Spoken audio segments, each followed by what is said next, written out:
The legal services industry is going through its biggest structural change in decades. The global market is worth about $1.1 trillion today, is growing roughly 5% per year, and is projected to reach $1.5 trillion by 2035. And North America drives 40% of that. What's changing is not the market size, it's who's allowed to own it. Historically, law firms could only be owned by attorneys.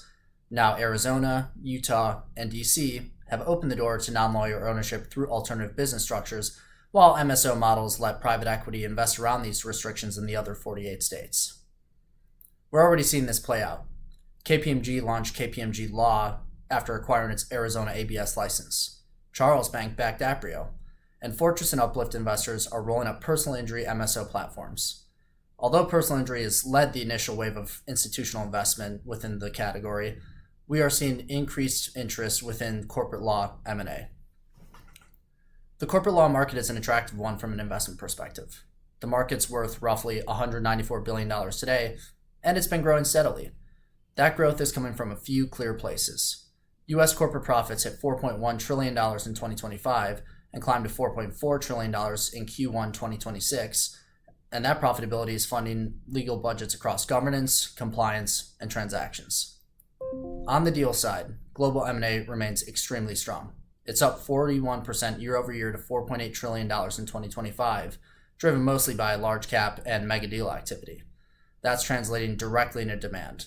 M&A related deal work is up 6.7%, while corporate work is up 4.4% and tax up 3.7%. There's also a structural shift happening inside corporate legal departments. Corporate counsels are outsourcing more and more. 43% of chief legal officers said they plan to increase work sent to outside law firms, which is a 17% jump from the year before. This is largely due to the sheer complexity of tariffs, AI governance, privacy, and cross-border regulation. And interestingly, it's not just big law capturing this growth. Mid-sized firms grew about 5% in the back half of 2025, which is more than double the pace of AmLaw 100 firms. That fragmentation is exactly why accounting and advisory platforms are stepping in as natural suitors. They already have the middle market relationships, and adding legal services deepens that. The bottom line, capital is finally finding its way into the last untouched professional services vertical. And firms that professionalize first will win the consolidation wave.